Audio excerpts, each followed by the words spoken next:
Hello, everyone. I am Dom. I am Jamie. We are back with the cutting room floor. We got an episode that we didn't. We originally did. We combined David Lynch's 1984 Dune with Denis Villeneuve's 2021 Dune episode, and it was a great episode.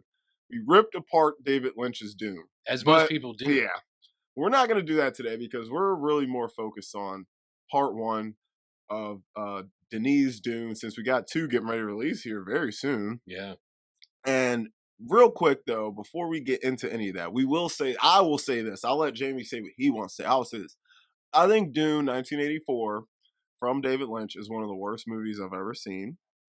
My lord, there were so many problems with it. I'm shocked anyone even wanted to touch this this IP again after seeing that debacle. But Lynch was shackled by the studios, and he took his name off of it. That's how much he hates it. So. Yeah, an Alan Smithy film. Yeah. Yeah, because that's what the name directors use when they don't want to be associated with their finished product. Alan Smithy. Insane, bro. Yeah. I thought it was really bad.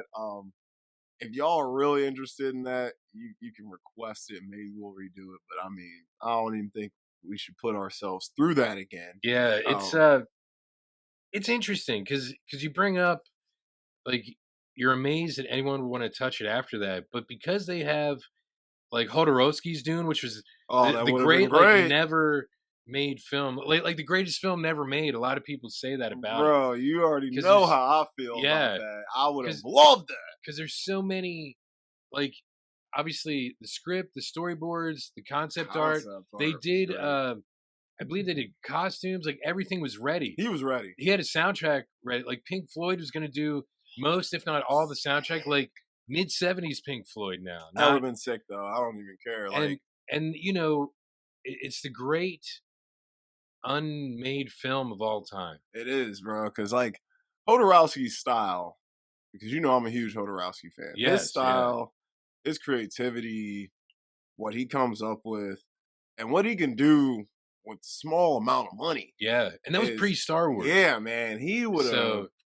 So it's almost a bigger slap in the face, the David Lynch film. I mean, knowing what could have been made, and then what was made, since Hodorowski's would have been pre-Star Wars, Lynch's is almost like Universal Studios cash grab for, like, the Star Wars crowd. Because it dropped a year after Return. Yeah, it did. So they're like, and it's like it makes it. It would be a slap in the face, but it's almost like a mushroom tattoo in the face, like a dick slap in the face. But it's at the same time, I'm like, I'm happy Hodorowski didn't make it, because if he would have got the handcuffs thrown on him that Lynch did, I feel like that would have just ruined him as a guy, a director, his creativity. It would have just, it would have put a taste in his mouth that he probably couldn't get out, and we wouldn't have got a lot of the good films he dropped in the later 80s, possibly, because he probably would have been so depressed. Because he was depressed that he didn't even get to make the movie. Yeah. And then when he saw it, he was like, I was happy it was bad, but at the same time, I felt bad for David Lynch because I know he's a good director. Yeah. And damn, I'm glad it wasn't me. Yeah. And I think that's the problem. Like, if Hodorowski would have made it, I don't know if it would have been a big studio film or if it would have been like, it would have had to go the indie route. He would have made it an R-rated acid film. Yeah, like, yeah. You know? and the thing is, like, that I think would have been better because he wouldn't have had the same shackles, but at the same time, he might have ruined any other adaptation of Dune. He might have changed the trajectory of Star Wars. You know, he would have changed sci-fi cinema. Because that would have been like a pioneering sci-fi film from the mid '80s on. Yeah. Or it would have been in the mid '70s. Mid-'70s, sorry. Yeah. Mid '70s on. Because the only thing before that really would have put its stamp staple down would have been 2001. Yeah, like 2001. Because Alien wasn't even, 78, 9? 79, yeah. So that would have been probably after that. Which you probably would have changed Alien even too. Ridley Scott would have probably had to approach Alien different. Yeah, because they have the concepts before that, obviously, because they have to write it, get the funding, and then pre-production and all that. But you're right, the look of it and the feel of it would have changed. Definitely. Yeah. Just from the concept art I saw of his Dune. Because, like, I think Kubrick set a standard with how sci-fi films should look for basically 20 years after he dropped 2001. Oh yeah, because you watch Alien, you can see the 2000, like the look of the ship and everything. See the 2001 all over that movie. Yeah, the Nostromo was definitely influenced by. I don't remember the name of the ship in 2001. It looks like something.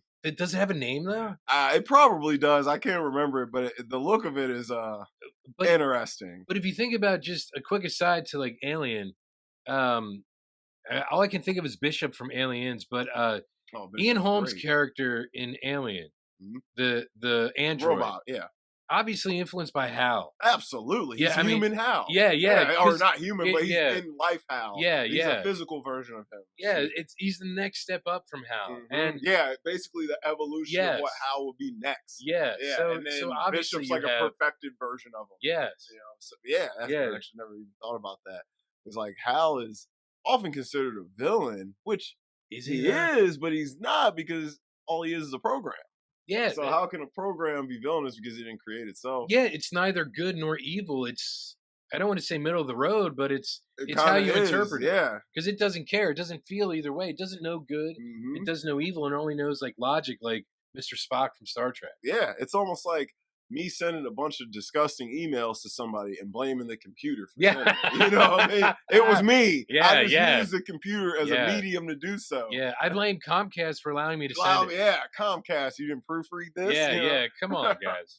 But anyway. Yeah, so just that little intro there about Dune. Yeah.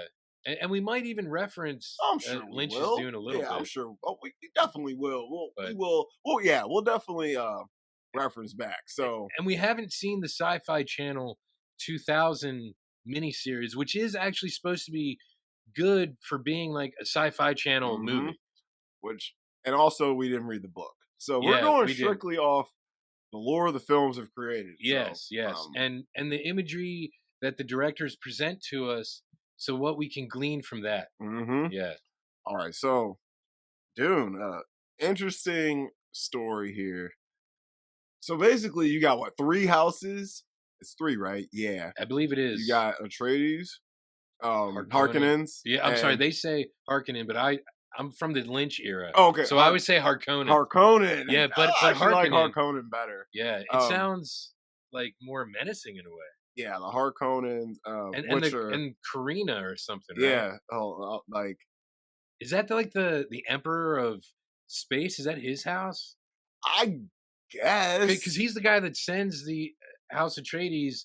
Like they switched ownership of the planet. Yeah. The Ordos, Dominion. Right? Ain't that what they're called? The House of the Carinos, like there's the Carino, that's what it is. Carino. The Fremen, the mercenaries, and the smugglers. Those are like the sub factions. Yeah. So I guess the 3 main houses are Atreides, Harkonnen, and Ordos.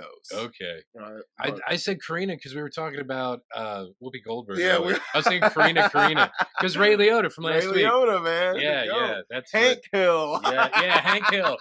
I guess I'm in the mob now, guys. Yeah. Imagine Hank Hill in the mob. That'd be hilarious. He died fast. But no. So you got these 3 houses, and essentially.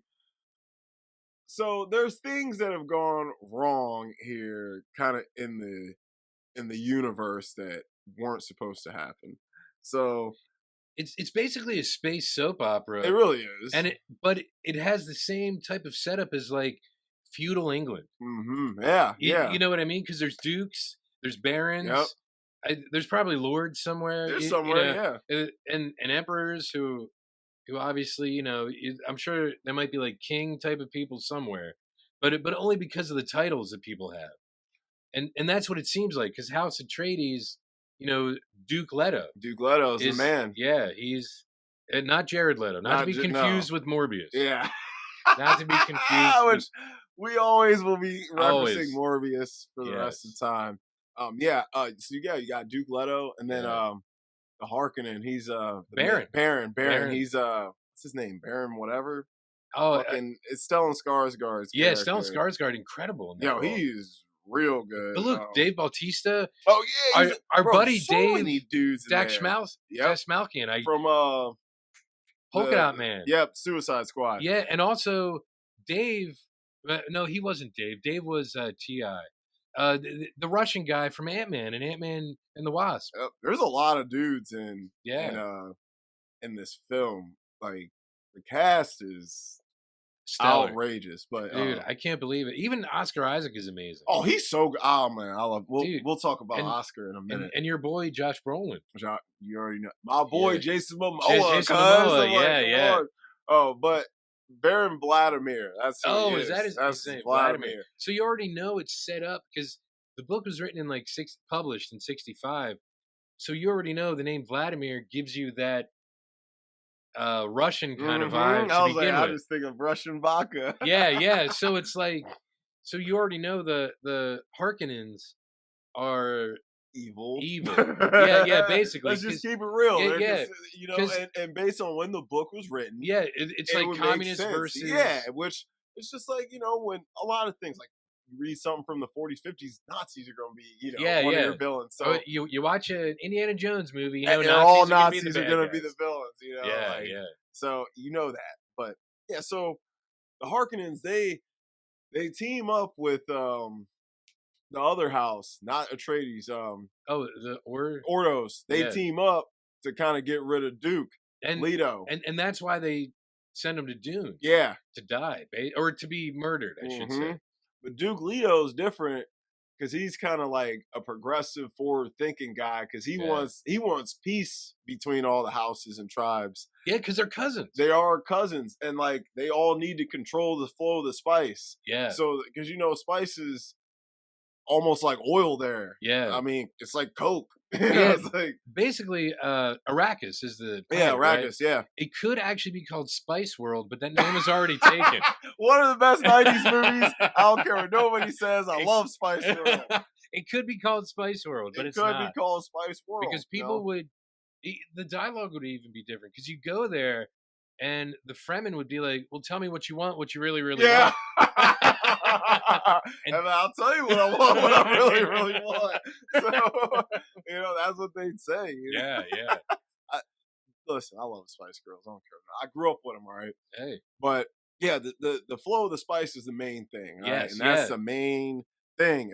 If spice don't flow, shit don't go. So, I mean, it's true. That's the tagline for part 2. Yeah. It really should be. It should be, yeah. But the Duke is trying to he's really working hard to keep order and peace through the houses and the sub factions, and so much so that he's creating alliances. You see him in the beginning signing a treaty, and it's essentially an alliance. And afterwards, he's having because he uses his little stamp, his ring with the ring stamp. Yeah. So you see him and Paul, played by Timothy Chalamet, and Duke Leto's played by the GOAT Oscar Isaac. You see him and Chalamet having a discussion, and Chalamet has been having visions of the future. Paul, we'll refer to him as Paul because he's important. Yeah. So Paul's been having visions of the future, and he's self-doubting that he's going to be able to fulfill the prophecy that his father's leaving behind, because Leto's really respected. Everybody loves him. He's the man. Yeah. Like it's almost like you could compare him to like Mufasa. You know, actually, yeah, you could. Like it's you're right. Like because when he goes, it's like shit. You know what I mean? Everybody's like, dude, what's gonna happen? So, we'll get to that more so later. But that was just the first thing that came to my head in comparison to something else, as to how important he is. Yeah, you're right. His kingdom. So he's the man. You gotta love him, but. The problem is behind the scenes, his wife, Lady Jessica, played by Rebecca Ferguson, brilliantly, might I add. She's great in it. She is very good. You know, her family, she comes from like, what are they called? The like witch-like ladies. I'm gonna say this because it occurred to me watching it when they were saying the name of it. I wonder if the Elton John song "Benny and the Jets" is a play on Benny Gesserit. Because that's what they're called, right? You think? I think Bernie Taupin was a big Dune fan, Frank Herbert fan. You think Elton John was just reading Dune? Like, I think he was high as fuck. He might have been, and couldn't pronounce Benny Gesserit. Yeah, he was like, I want to make a song, right? Because at the same time, like Bowie was trying to do a concept album about 1984. Yep.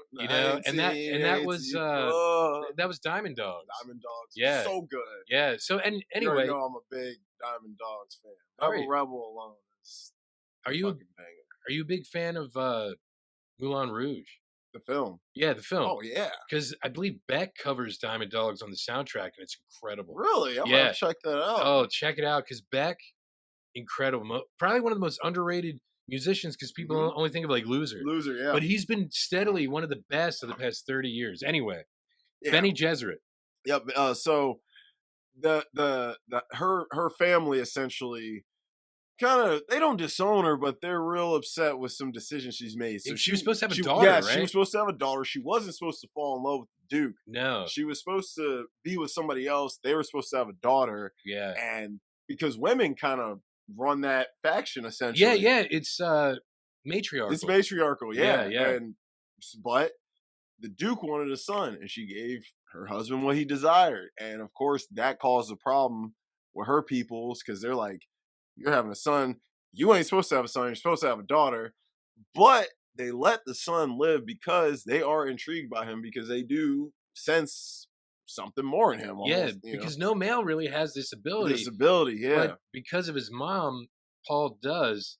So he's almost like, if I call him like a reverse Jesus, it's only because like the mom has these abilities that he inherits instead of the father. Yeah, he is a reverse Jesus. Yeah, because Duke Leto is just like a human, regular human. Regular dude. He would be like the Mary. Yep, I was like, and she would be, the God or the angel Gabriel, however you want to look at it, that imbues Mary with that. Because then Paul has these extra abilities that no one else has. Yeah, and like at this point, when you see him, they're really kicking in hard. They're in his dreams hard. He's dreaming about a young woman named Zendaya, who has very ice blue eyes. It's Chani. Yeah, sorry, a woman named Chani, played by Zendaya, which we all know who Zendaya is. Yeah. Excuse me, Chani.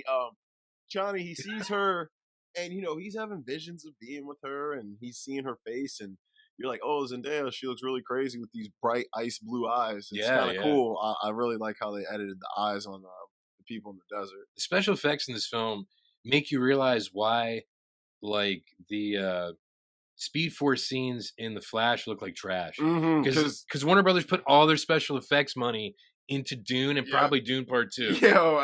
So when we get to like what's Asia's best, we'll talk about the visual effects. Because I'm like, because you feel like you're immersed in this world. It's just Dene's style. Like, it's the same thing with Blade Runner. I was gonna say, it really reminded me of the same kind of slow burn, steady, but steady. You feel like you're there. You feel, you're in it. It's like, I could easily see people watching a Denis sci-fi and be like, it was kind of boring, but at the same time, I felt like I was there. I was in I was on for the ride. Yeah, because I'm like, the first time you watch Blade Runner, you'll be like, I liked it, and you'll be intrigued by it. It'll make you want to watch it again, but you don't really get why you liked it until you watch it a second time. Dude, I've only ever seen it once. Oh my Lord, watch it again, you're going to be like, I saw it in the theater. I did too. Dude, Chandler and I went to see it. Nice. And we stood outside of the theater for probably another 3 hours after, just talking about it, bro. Yeah.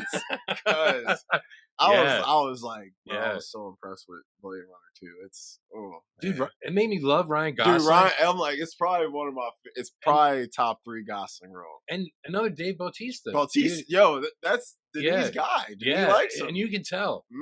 Because he's obviously James Gunn's guy also, but like, you can tell they have a chemistry and a rapport. Because he, I hate to say he acts better, but he's a better actor when he trusts the director. He trusts the director, absolutely. Yeah. That's what I'm like, he does.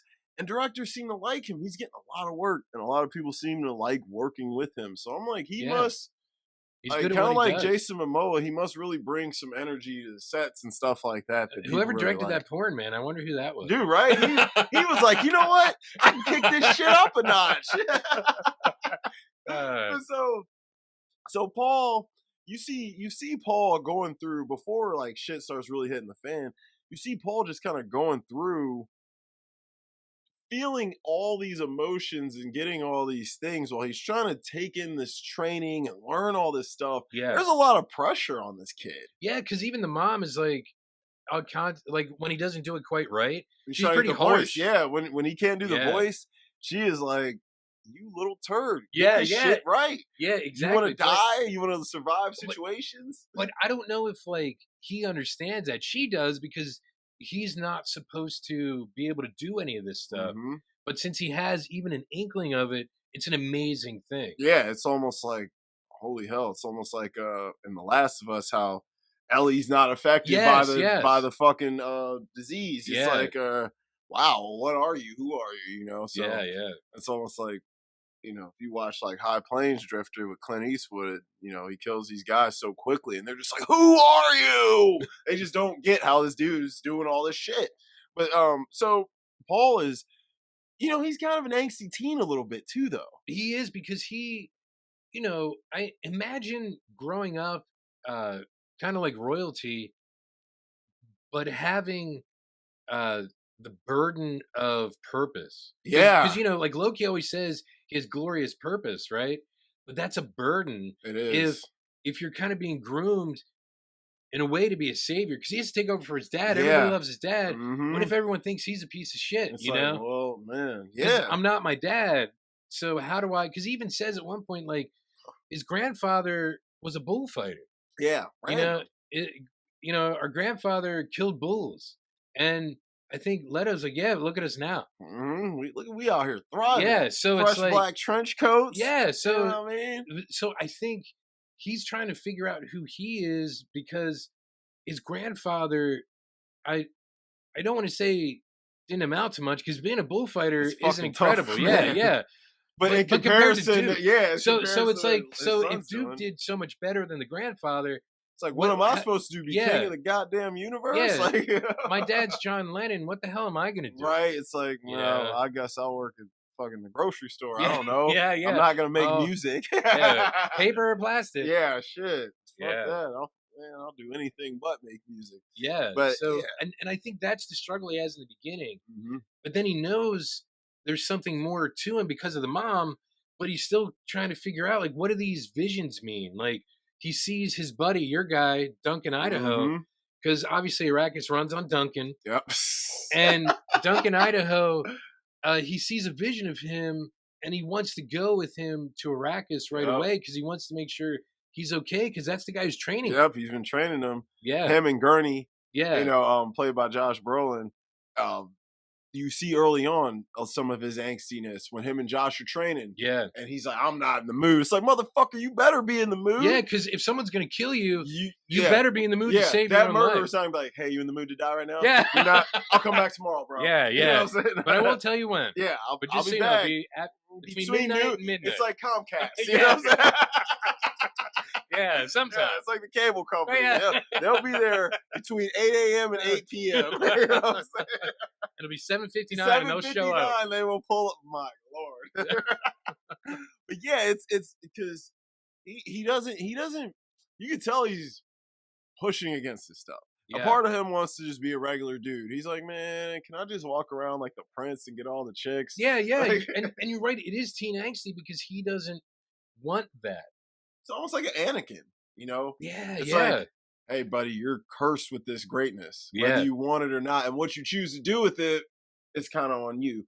But, obviously he's steering the right direction. One thing that helps is he has a parental figure still around even after his father dies. Yeah, yeah. But Because his mom's a badass, bro. she is, but then after his dad isn't around, he protects her more than she protects him. He does, but I think she kind of wanted him to take the lead there. Like, I have to let him. It's like throwing your kid in the deep end and letting him swim. Oh, It's yeah. like, I gotta let him. If I can't hold his hand, I have Yeah. to just let him get in the driver's seat. Because if, like, let's say they survive, and I'm just saying, obviously they do, but like in that situation, if they survive, and if it's seen that like she is guiding him once he's the head of the household, the Then House people are of gonna be like, Atreides. well, why the fuck do we need him? Yeah, You know what I exactly. mean? I So- think it's so you're time to have right. our first lady. Yeah, You know, or so you're whatever. right. So she's put in a shitty position, but she knows to step back and let him lead. Yeah, and I it's didn't think even about it. like when they find out that Duke Leto dies, and she's basically like she's consoling him and telling him like, you're your father's son, you're this that, and he freaks out on her Yeah, and kind of is Like, like, you fuck did this you, to me, you did, right? yes, you Yeah. did this to me. yeah, Like he's like, fuck you. And she just takes it, and I think she does because she knows, like, I have to let him take these emotions in his own way. Yeah. And I have to just kind of be an outlet for things to flow in and out of. Yeah, yeah. And I have to let him become a man on his own, especially now that his man father figure isn't there to guide him in that direction. Because I mean, imagine if he had her abilities with his guidance, he's unfucking stoppable. Yeah, yeah. You know what I mean? It's like if Kylo Ren would have listened to Leia and Han. Oh, yeah. It's like, bro, do you know who your parents are? Yeah, some yeah, of the exactly. hardest motherfuckers ever, dude. Like, yeah, you know, it's like you got some of the hardest parents ever, bro. It's like the ultimate nepo kids. Yeah, like, yeah, you know, yeah. You're right. Chalamet just feels like a nepo baby, even though he isn't. He just feels like one. Well, I think his mom. I'm sure his worked on SNL or something, right? Yeah, I'm sure there's someone. Because he said before that he kind of grew up around like Saturday Night Live when he was going to host. He was talking about it, but you know, working on the show like behind the scenes isn't the same as like starring in it. Yeah, you know, and people actually knowing your name. Yeah. So he has had to work. Honestly, I think I haven't seen him in much. But this is probably his best role, right? Because he's incredible. No really? Way. Oh no, sir. It's not. Timothy Chalamet is an indie darling, bro. Really, dude. Call Me by Your Name is his best performance. Really, with Armie Hammer. Yeah, Psycho Man. Yeah, yeah. I do like Armie Hammer though as an actor. He plays his roles really well. He does, and he. You know, honestly, he's a tall, good-looking dude. So he could pretty much be anything. Yeah, so I'm like, bro, if you need a hot, rich guy, he's definitely because that's he what is in a real nepo life. baby. I'm like, he's a super nepo. That motherfucker ain't never been broke ever. No, he's like broke because he was named after his grandfather. Yeah, I'm like, bro, you were born to be whatever. You know, you were born to be. He was probably genetically engineered. Seriously, it's like dude's like 6'5". Like chisel ass jaw, tan as hell. Like I mean, what more? Dude looks like he came out of a fucking like a Lacoste ad. You know what I'm saying? Like, dude looks like he belongs on a yacht with boat shoes on, holding a glass of champagne. You know, with lines of coke down in the lower deck. I don't know, but yeah. So Chalamet is incredible in that film, dude. You got Beautiful Boy. Bones and All. You liked him in Wonka. I was just about to say Wonka, bro. Because Wonka's his show. Yeah. Like, where Dune is his show, but there's so many big actors and performances in it that he can get overlooked in a lot of scenes. Like, I think Rebecca Ferguson kind of steals the show in Dune a little bit. But Wonka's his show. And he fucking showed up, bro. I was like, look, this kid is going to be around for 30 years. After I watched Wonka, I'm like, we'll see Timothy Chalamet starring in movies until I'm gray. Little Women. I forgot he was in Little Women. Incredible in Little Women. Yeah. Lady Bird. Oh, yeah. Is he Greta Gerwig's? He's Greta's little boy. Oh, okay. Greta, Saoirse Ronan, Florence Pugh. Those are like her little babies. Okay. I call them the Greta gang. Okay. Because they are like, you know how like your boy... God damn it, Breakfast Club. John Hughes. John Hughes. Yeah, God, yeah. I don't know why. So like the Brat Pack. Brat Pack type. Yeah, okay. I was like, that's how I look at those dudes for Greta. The Greta gang. Yeah, the Greta gang, you know. And anyone steals that, I want my fucking credit. Yeah. All right? But yeah, so he is really incredible, and he does have a great presence in this film, because I was very questionable on him playing this kind of role. So he's very feminine, androgynous, thin, kind of frail, not very masculine like guy, where I would think a role like this would take. Yes, someone with some looks, but someone with a little more masculine edge to him. Like, I feel like one of his co-stars in the new one, Austin Butler, I felt like he would have been more of a type of guy I would have went for this kind of role. But Chalamet's such a good actor, he kind of makes you forget about that about halfway through the film. Yeah.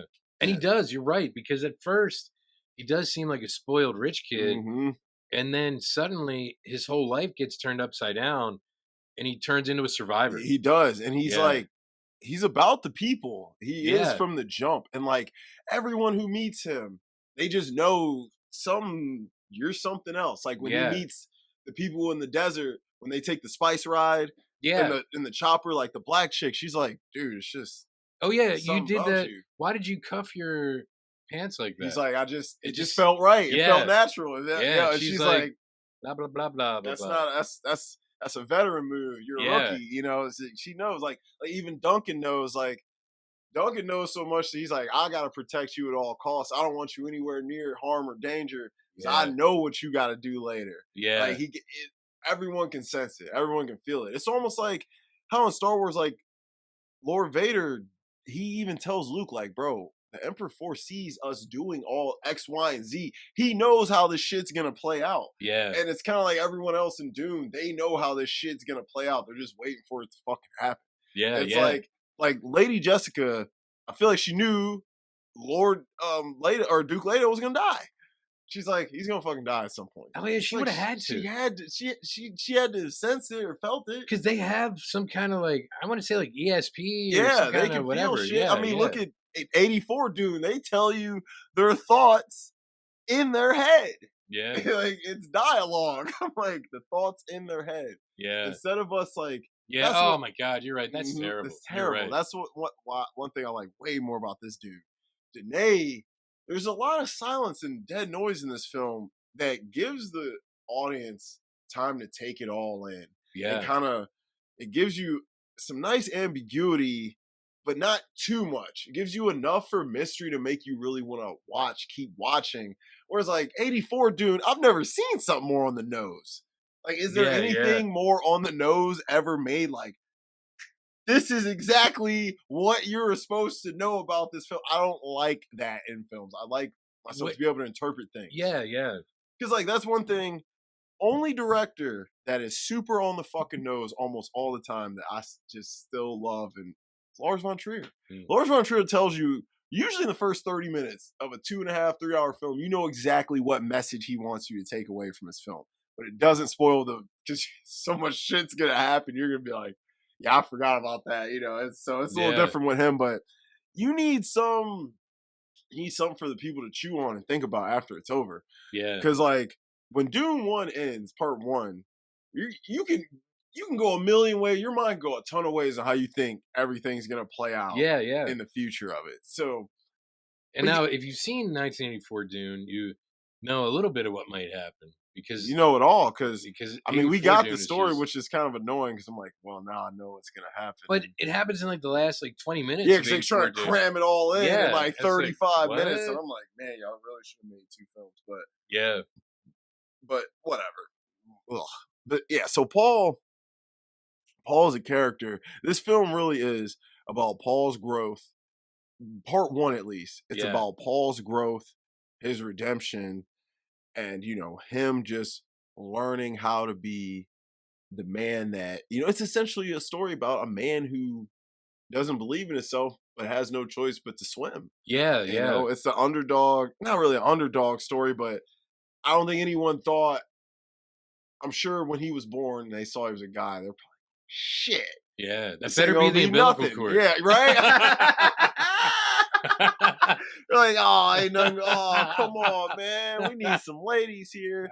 And, you know, but I'm sure as he got older, everyone's like, kind of like, I don't know. We'll see. But now it's time. And everyone knows it's time. So tragedy strikes. You know, there's essentially a war going on. The Harkonnens are going crazy. You see a lot of our heroes in here dying. Or maybe dying. Yeah. Gurney. But but anywho, if anyone who's watched the trailers and stuff, you know Josh Brolin's back. He didn't die, even though you probably thought he did, which I was sad. I was like, oh shit, Josh Brolin died. Josh Brolin doesn't die. He's you see him going all hard in this film, but it's one of those things. You think he dies because everything blows up around him, but you don't see it. So you're like, maybe. Unfortunately, my man Duncan is dead.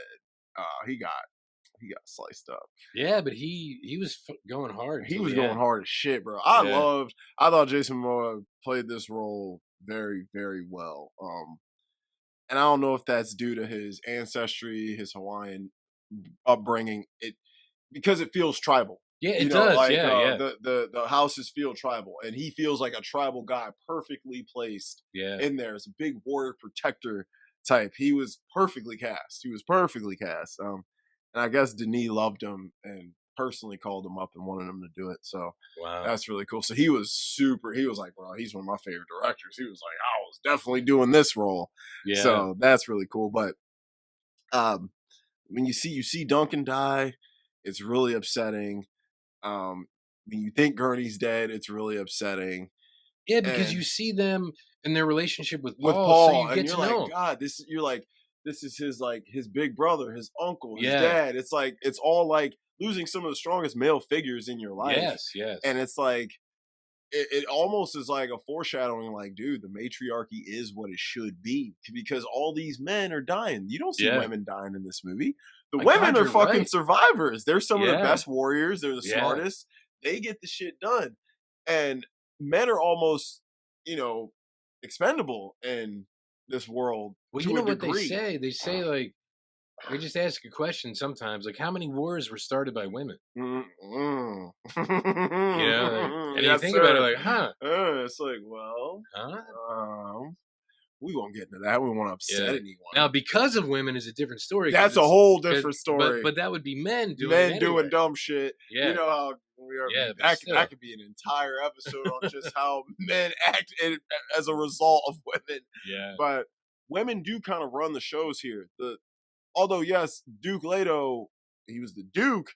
Bro, Lady Jessica is the one in his ear telling him what's Oh, yeah, popping. You yeah. know what I'm saying? Like, we've all seen situations where we see a great male figure, but there's a strong, strong woman behind him, keeping him great. Behind every great man is a greater woman. Yep, that's you know what I'm saying. Like Yeah. Felicia for you, Yeah, for yeah. sure. You know, this dude's wife is like Wonder Woman. She saves people. She's like super smart, and Yeah. it's insane. So not that this man isn't, Oh, but the shit I'm not Felicia Wonder does Woman. is crazy though. He's not, you know, he's not. You're Yeah. not Gal Gadot, but it is crazy what like she does and how a good pairing between a strong, smart woman and a strong, smart man can just make for greatness. And I think that was what was going on with Jessica and Leto.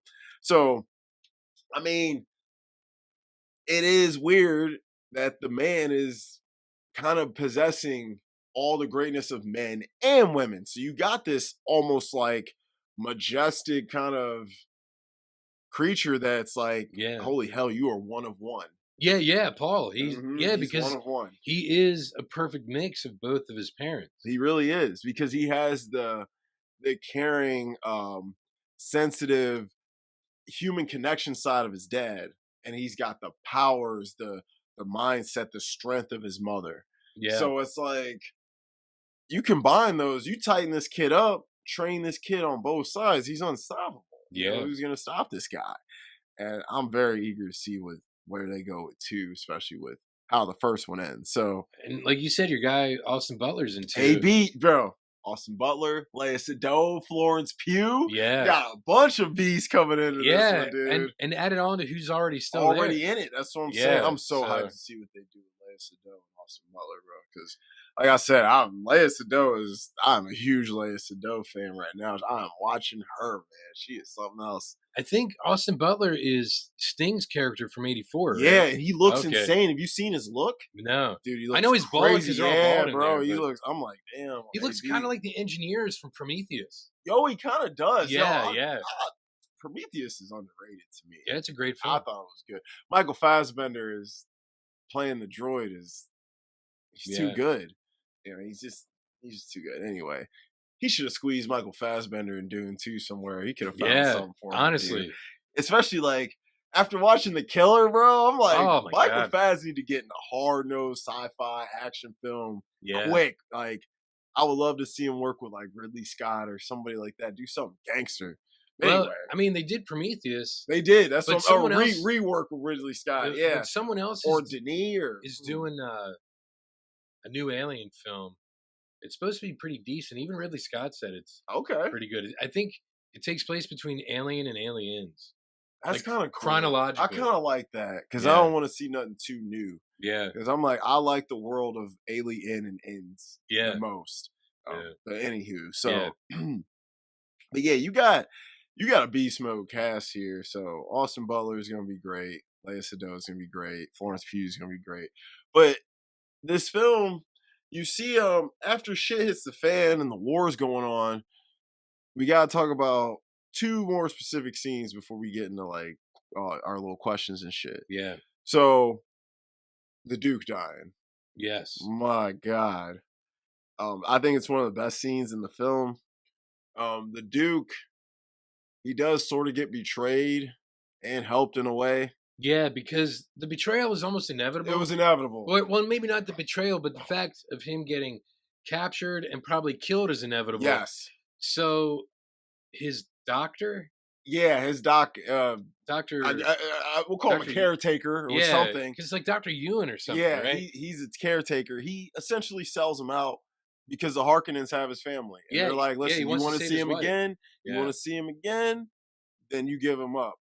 And I like that he was honest with the Duke when the Duke was captured. He told him, like, "Listen, bro, I had no choice. This is what it was." But he gives him a tooth, puts his tooth in his mouth that's crushable, and when it's crushed, it releases a very toxic, poisonous gas that'll clear out the room, essentially. Yeah, and he says, if you do it at the right time, your last breath will also be the Baron's. The Baron's last breath, yeah. And it's like that conversation they have is beautiful. The way Danae set that up, and then the actual moment when it happens, bro. When Oscar Isaacs is laying back in the chair and he's looking the Baron in the face and he bites down and crushes that damn tooth, bro. Dude, the way Stellan Skarsgård like moves as the Baron. He's like it's almost like a spider or something, bro. He's like, but he's like floating. Yeah, he's like a floating spider ghost type thing. Yeah. It's like, remember when he's crawling on the wall when he survives? Yeah, He just reminded me of like a fucking insect. Yeah. It's crazy. A bug. Oh. But Stellan Skarsgård is a great actor. Anything I've ever seen him in, from Good Will Hunting, that's the first thing I saw him in. Yeah, well, from Good Will Hunting on. Dude, he was working with Lars. Oh, really? He's Lars's guy. That's like Lars's number one guy. Really? He's in Breaking the Waves. He's in Dogville. He's in Melancholia. He's in. Is he in it? He is in Antichrist. He's in Antichrist. He's like a main guy in the one I watched last night, Nymphomaniac. Yeah, I'm probably forgetting like 2 or 3s, and they work together a lot. That's his boy. They're from the same country, I guess, right? I think. Is he from? Lars is from Denmark. Stellan is. Stellan, you know how you spell his name. There's like, he's from Sweden. Oh, is he? Okay. Yeah, but I mean, Lars does a lot of films a lot in Sweden. Okay, that's like, so maybe he saw him and was like, I like you, let's work. Because he's got a few regulars. Like, he does have some people that he works a lot with Chloe Sevigny. Like, oh, okay, really? Yeah. They've done a few things together. Like I said, Charlotte Gainsbourg. That's like Willem Dafoe. He's got a few regulars. He's got a couple guys he likes.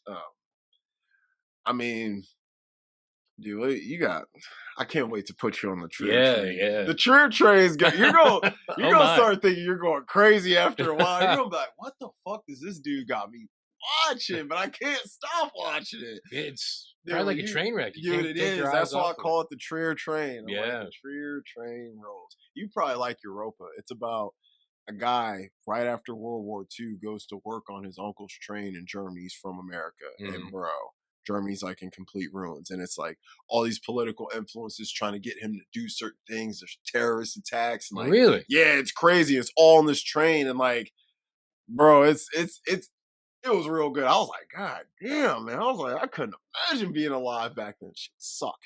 Anywho, so when Leto dies, he does kill everybody in the room, but unfortunately, he don't kill the Baron. The Baron's slick, slimy, slippery ass somehow ends up on like the ceiling, crawls up and survives. And I'm like, God, I'm like, I hate this guy. Yeah, he's terrible. The Duke's dead. Like, yo, you fall in love with the Duke in the movie because he's just he's almost like an Obi-Wan type of dude, yo. He's just kind super chill. Very insightful, super wise, and like he always does the right thing. You know he's gonna he'll risk himself for the greater good, which he does. And you said earlier that he cares about the people, and he does, because they go to this planet, and essentially it's almost like colonialism kind of thing, you know? So there's obviously native people on this planet, the Fremen, and he even tells them like something to the effect of like, we want to work with you, or Paul does. I forget. I forget who says it, because Paul was there when his dad met with the leader of them. They were he was essentially like, dude, we don't want to fucking intrude. We got to make this work for everybody. Yeah, Which is, he was the most diplomatic leader you had. We're not oppressors, or we don't want to be. We just want to. We want this to work for everybody. Yeah, it's got to work for everybody. So he was coming through with a good message. Which there's always an evil force that wants to fuck shit up. Essentially, the Baron's like a Palpatine type of guy. Yeah. Like if you want to compare him to other things you might be more familiar with, he's a piece of shit.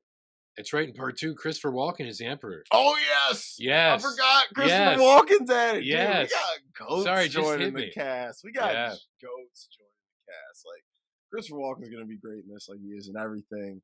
I'm real excited for Dune 2, bro. It's probably gonna be like 3 hours. I'm gonna be glued for 3 hours. I'm gonna be like, eyes gonna be bugging out of my head. It's gonna be freaking awesome. But that's the big turning point in the film when the Duke dies, because once word hits everybody, dude, it sends shockwaves through the people. And Lady Jessica and Paul, they're essentially on the run when they find out. Yeah. And dude, they get captured, and it's really tough because, Paul doesn't know what to do. He don't know how to think and feel. And he doesn't feel like he's equipped to deal with the responsibilities that are coming. She's like, dude, you were Duke Paul Atreides. And he's like, I don't want to do this shit. He's like, man, I'm like 18. I'm trying to just, sit back, meet some hoes and chill. You know what I'm saying? He's like, God damn, now I got the weight of literally the world on my shoulders. The fuck? He's like, I'm seeing this light skinned girl in my dreams. Yeah, probably a couple of different worlds. Yeah, wherever they're from too, right? Yeah, he's like, God damn. But, when they're captured, that's one of my favorite. We'll talk about them getting captured in rewatchable scenes. Okay. Because that's some gangster shit. We'll talk about that. But when they find, the moral of this is when they do find out Leto's dead, it shakes the tone, attitude of everything, and everything becomes really urgent at that point. Yeah. It's like, okay, we got to move now. You got to learn now. We got to do everything right this second, because it's like, man, and shit starts moving, and we see Duncan sacrifice himself for everyone, and that was sick. Jason Momoa going out hard. Yeah, a great after scene. He shaved. After he shaved, right? He was looking freshly shaved. Made him look young. But he did look young. It did. It made him look like late 30s, Like, he was beating ass, of course, being Jason Momoa. But then the other scene we got to talk about is the way it ends. So they run into the people he's finally been having all these visions of. And they got these black things in their noses, which you see in the first Dune too. And what are they? They're like tubes that I don't know if it helps them breathe. I think it helps them breathe, right? Yeah, it's some kind of desert surviving tech or machine. Because if you think about it, during a sandstorm, you're probably not able to breathe. Hell no. Yeah. So he meets these people, and they meet the leader of the pact, and he's kind of accepting. But the one dude, what the hell is his name? That dude's a good actor. The black dude. Yeah, he's in the Book of Clarence. Is he? Yeah. He's Jameis. That's his name, Jameis. Okay, yeah. Jameis. Oh, because he's the best fighter, Jameis. Yeah, Jameis is the man. And they're like, Paul, all right, you want to... We supposed to think you're the man? Who the fuck are you, little kid? Yeah. Jameis is like, step up to the plate, son. Fight me. And, of course, Lady Jessica's like, oh, shit. But she believes. Yeah, she does believe. Because she says something very important, like, Paul was never killed before. Mm-hmm. And they show... is that Paul who has the visions in his head where someone is like, Paul Atreides must die? I believe it's him. And it's interesting because in the fight, Paul wins because he has to kill the guy. Mm-hmm. And in my mind, that is like when Paul Atreides dies. Yep. When he has to kill somebody, because Lady Jessica is like, Paul's never killed anybody. So when he does, that essentially kills Paul. And now, like, whoever he is in the prophecy, it gives that individual the ability to come forth however it needs to manifest, because he got through, he did the one thing he never did before. Bro, it's essentially when Anakin essentially dies and becomes Vader. Yeah, basically, in an evil way instead of a positive way. Because, yes, Paul Atreides had to die to evolve, essentially. Yes. And him killing that guy was more like him killing his former self. Yeah. So, and that fight scene's gangster because it's not a showy-ass fight scene. It's very subtle with very tight choreography and some good moves in it. Yeah, and And he's the trying way not to he's kill him. trying not to kill him. It's more he He's like, fights yield. almost like a Obi-Wan, like more of a defensive fight Yeah, style. yeah. But he does deliver that final blow, and you really don't see it coming. He does it very subtly and slick, and Yeah. everybody's just kind of like, "Oh shit!" Yeah, because even Chani or Zendaya was like, "Here's this knife The made from knife, the yeah, tooth of this great sandworm. You'll die with honor holding it." yeah, yo. Yeah, I'm like, yeah, yo. because this guy is the best fighter. They're like, dude. You'll die with honor. I was like, because when I first saw it, I was like, obviously he ain't gonna die, but I'm like, you want me to believe he gonna win? You know Yeah, what I'm saying? So I was like, yeah, and because this so, dude's been around. yeah, I'm like, this felt like Yeah, this motherfucker ain't even fought nobody before. I'm like, Josh Brolin yeah, was about to kill him earlier. yeah, and the guy So he's fighting is the best fighter they have. yeah, but I mean, it's a subtle fight scene. First of all, the whole film, the score, the way it's paced and edited, it's a total vibe. It puts you in this world. It puts you in it. Denis definitely has a style, especially with sci-fi films, because he touched it with Arrival, then grabbed it with Blade Runner, and then said "fuck it" with Dune. So, Yeah, and it all works well. And I think by the end of the movie, when I first watched it, I saw it when it came out. I was like, I really enjoyed that. But I had to sit on it for a minute because mm, it's so subtle in its execution. You got to kind of let it sink in. Nothing's really in your face in this movie. no, Nothing's over explained. Nothing's like thrown at you like, here, take this. The movie lets itself breathe, and I think that's one of the benefits of it. It's a vibe, man. You can just let yourself fall into this film. And the way it ends, it perfectly sets up part two because you're like, damn, what happens yeah, next? and It look, ends very boom abruptly. and Johnny even says, "This is just the This is beginning," just the beginning. Yeah, they're and it's like, Denis is like, listen, another film is coming, trust me. yeah, yeah, it's Like, like, if Dune 2 didn't come out, Dune 1 would suck. Because yeah, like you're right, Dune 1 is good because we were ready for 2. yeah, Whereas if they were like, all right, that's it, we'd be like, well, that shit sucks. The most incomplete thing I've ever seen. and honestly, that was tough because it came out the year that Warner Brothers was releasing films on Max at the same time, Mm-hmm. so it was like there was no guarantee they were actually going to make money Yep. at the box And so they're office. like, well, we could scrap this shit and save ourselves $1 or 2, Yeah, but it made money. I mean that seems to be their credo now, right? At least they put out Flash. That's true. That's At true. least they put Yeah, out the Flash. But yeah, so yeah, I mean, I do personally think it is a very good film. I don't think it's Denis' best film. I would save that for Blade Runner, but I do think it was an incredible follow up, to some of his previous sci-fi works. I think he adapted a very hard story to adapt. Even though I haven't read the book, I can just tell it's a nightmare to adapt this. it almost seems to me like it's definitely visually not what Hodorowski's Dune would have Hell been, no. but I feel in a way like it might be more in line with the uh the adaptation that Absolutely. Hodorowski would have wanted to do in order to honor what Frank Herbert wrote. Yes, because Yeah. Denise Dune plays like a western, like a space western, Yeah. and I know Yeah. Hodorowski's would have too. Whereas '84's Dune doesn't feel that way, and I'm like, the movie, it's Dune, bro. We're Yeah. talking about spice and And sand. It's desert. like, yeah, Yeah. bro, it's gotta play like a western. Like yeah, there's technology there, but you can't have much because the whole planet is a It's desert a planet. desert, bro. That's what I'm like, y'all. The tech is very in tight confinements. Yeah, yeah. You ain't got roads, ain't no big No, ass no. buildings, none of that. It's like, It's huge worms yep. and people trying to survive in the It's desert. threats out there. Yeah, I'm Yeah. like, It's like the it's Wild the West. jungle or the West. Yeah, Yeah, you're it's right, like it it's is. a. I'm like, dude, it's a Western at the end of the day. It's a Western sci-fi film, Yeah. and I think Hodorowski would have kept that same tone and vibe going because he likes making westerns. So I know he would have kept that going there. He would have had man. I don't even want to talk about what could have been. So, um, I guess we can get right into our questions All right. categories. All right, MVP of the film.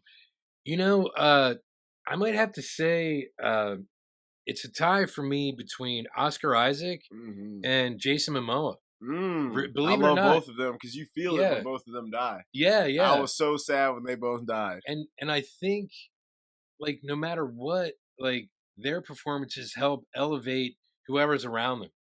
Well, we already know Denis and Chalamet were like having Momoa on set alone boosted everyone's spirits, elevated everyone's like everyone was just so excited to work. He got everyone just hyped up, and He he's just a seems like great he guy has to that have on kind of set. energy. Dude, everyone is like he is so fun to work with. Like him and Vin Diesel, they turned had a bromance doing Really? Fast X.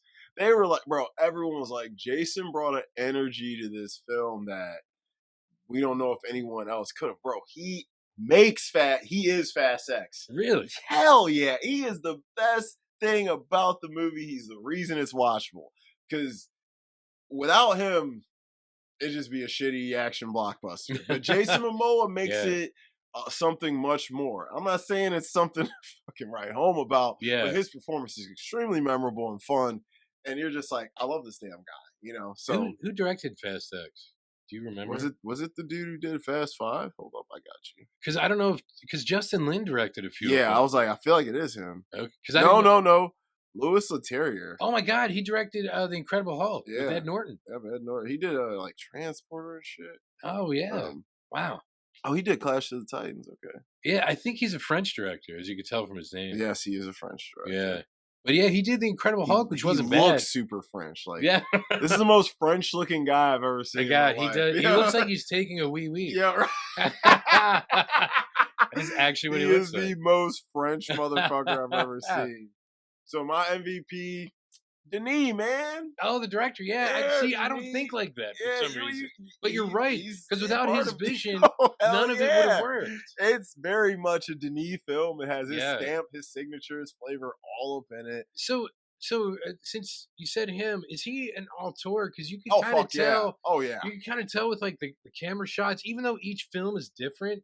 You could tell the way that the films are paced. He's an auteur. Because I was thinking about like Prisoners. Mm-hmm. And I'm like, God, it's kind of the Prisoner same. pace is just like Dune. Yeah. It's like, and like Blade Runner 2049. Because Prisoners is another slow burning, but it keeps you right there. Yeah. And then when it's time to pounce, it pounces. And you're like, God damn. And like when you see the end of Prisoners, you're like, God damn. Yeah. You're like, damn, you're like Hugh Jackman. Yeah. I'm like, Hugh. No. I'm like, great role from Jake Gyllenhaal, who is the king of picking roles. Yeah. Jake Gyllenhaal is the king of picking roles. And Paul Dano's amazing as the creepiest. So good. Paul Dano is so underrated as an actor. He's incredible. Fablemans, come on, bro. Dude, 12 Years a Slave. There Will Be Blood. Oh, yeah. Little Miss Sunshine. Come on, man. He's a beast. Even fucking like Looper, he's good in. Like, he's great. I love Paul Dano. Yeah, I had MVP as Denis. His style, his sauces, it brings it to life. You know what? I agree, because without him, none of it would have come together. None of it. Imagine like, and he envisioned this when he was like 13. Yeah, bro. He and his friends storyboarded the film and everything. Now his dream is coming motherfucking true. Go ahead, Denis. Peak Season. Wow, Peak Season. That's a tough one. It's a tough one in this one because I think I have one specific one. I did have Chalamet in mind, but I think he might have just reassessed that with Wonka. Yes, and you haven't seen part 2 yet. I haven't seen part 2. And that's the thing. It might be difficult because it's hard to really because say without seeing the whole. Because the ones that are coming back for part 2, what if they're better in part 2 because of part 1? Mm-hmm. Or what if somebody in part 2 could just come in and steal the show? Yeah, Austin Butler could come in and blow us away. Yeah. So I don't know who would you think? I had Rebecca Ferguson. She was great because I remember her in Dr. Sleep. She was great in Doctor Sleep, and I've seen her in like 1 or 2 other things, and she's great. I think this is a role that kind of this elevated role is her. Different though. Yeah.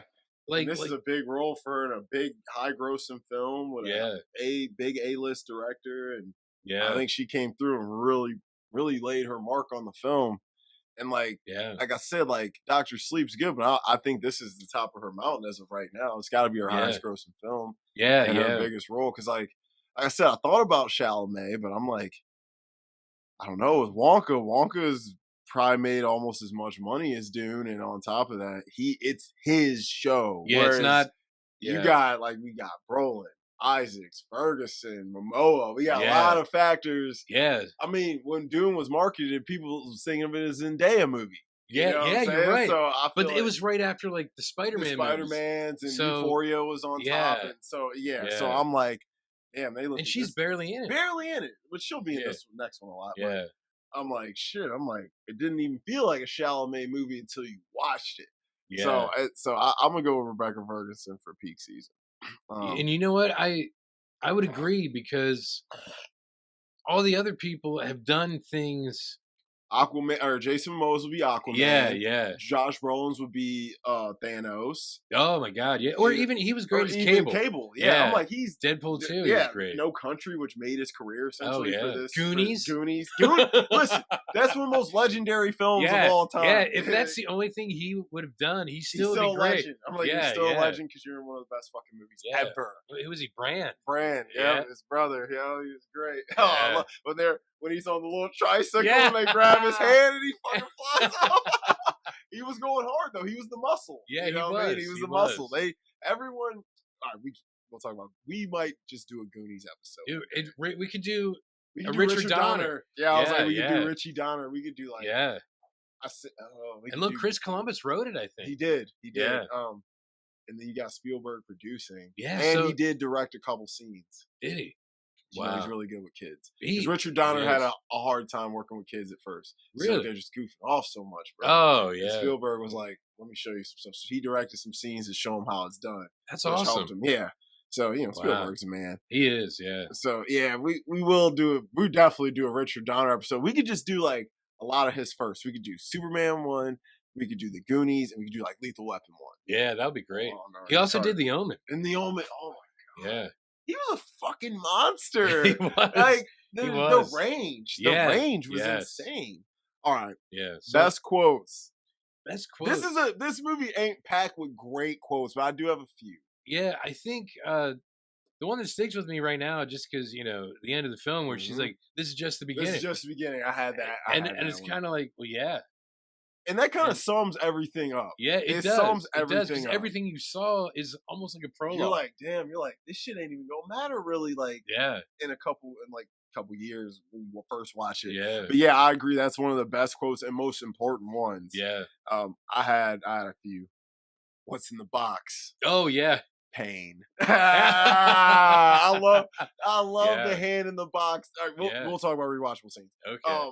I love that quote because I love that scene, and I love that your wife's movie, Phantasm, does a great parody of that. Yeah. I'm like, why did Phantasm do that scene better than Dune 1984? And that's a good question. And Phantasm's a fucking 70s movie. Yeah, and you could tell since that scene was in Phantasm, the guy who did it was obviously a Dune huge Dune fan. Had to be. There's a few things littered from Dune in there. I'm like, this dude was watching. Oh yeah, because the dude was from some other planet. Yeah, anyway. I'm like, this dude was reading Dune. He wrote this shit. Yeah. Because I'm like, because when I'm watching Phantasm, I'm like, yo, this is from fucking Dune. I'm like, but they're executing this really well. I'm like, actually kind of scared. I'm like, what's happening?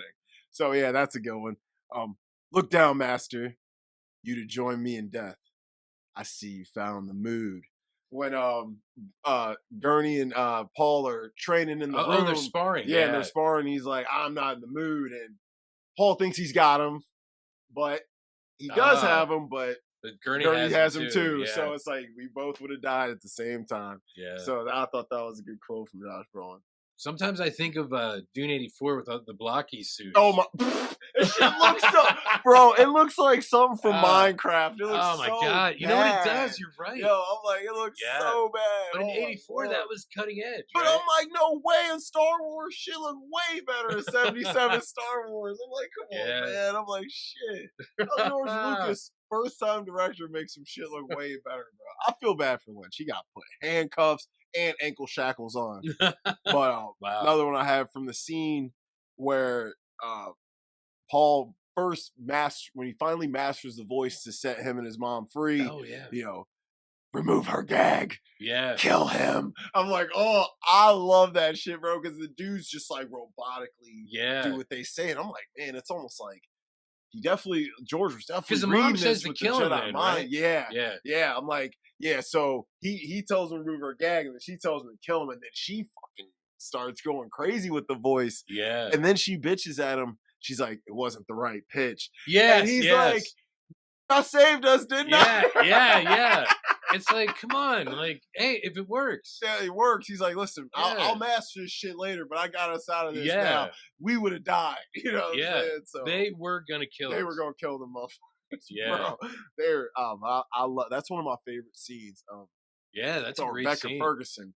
I'm sure the voices are edited or whatever, but she brought some energy to that character. I was like, this woman's badass. Yeah, dude. And in the 1984 version, you don't feel that from her. You don't, but she was still one of the better characters. She in the was, film. but you don't feel that that intensity, that urgency, that son, get this shit right. She was like, bro, like she was pissed off earlier when they were practicing the voice. She's like, you fucking suck. Yeah. You should essentially, she's like, dude, you're about to be 18. Say that. Yeah. You should be fucking, we should be having a whole conversation like this. You should be controlling me around this room. Yeah, once your balls dropped, you should be able to do this shit. Yeah, and I'm like, and that's what I'm like, and at that point in the film, I'm like, is Chalamet cut out for this role?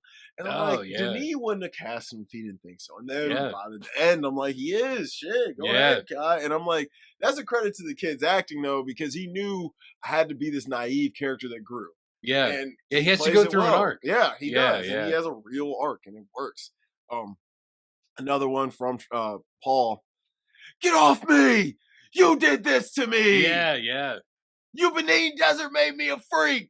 Like, yo. Yeah. And like, bro, you see, and that's when I'm like, that's one of them scenes where you realize, yes, Timothée Chalamet is good.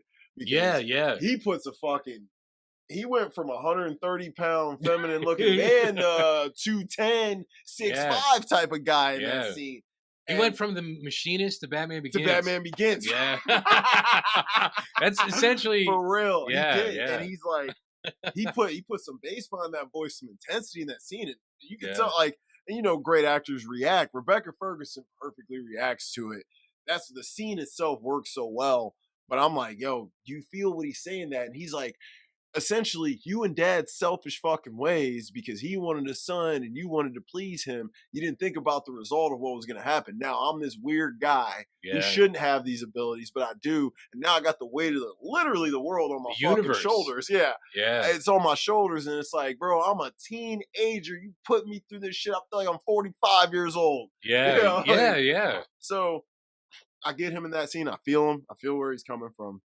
But she is just a mother trying to prepare her son for the worst. So but that's what I got for quotes. You got any more? No, you already said my other one. Yeah, that's all I can really think of because a lot of like it's not a horrible film. And honestly, anything like Baron Harkonnen would say is probably quotable because since he's like the antagonist, everything he says is important. Pushes the plot forward. Yeah.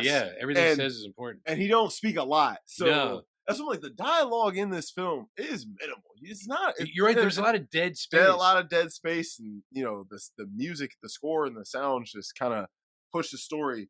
Because I'm like, in a 2.5 hour movie, the script probably wasn't that long dialogue. Yeah, no.